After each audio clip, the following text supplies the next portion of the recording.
πρόγραμμα που ακολουθεί είναι κατάλληλο για όλους.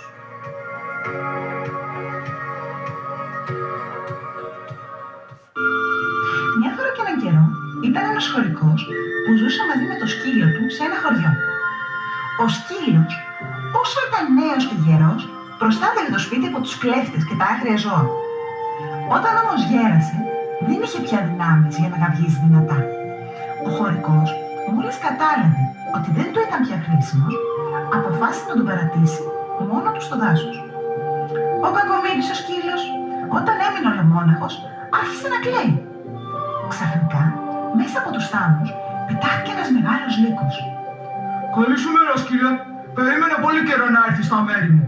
Κάποτε με έδιωχνες με τα γαυγίσματά σου από το σπίτι σου. Τώρα ήρθε η Πάνω πει με τα γουρνάκια και θα σου τα παραδώσω ένα-ένα. Ο λύκος καταχάρηκε. Τώρα πια θα πέσω στα δόντια μου. Σκέφτηκε. Ανόητος όπως ήταν, πήγε και στάθηκε από την άλλη πλευρά.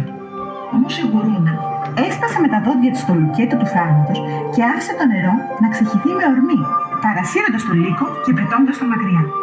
Η γουρούνα γύρω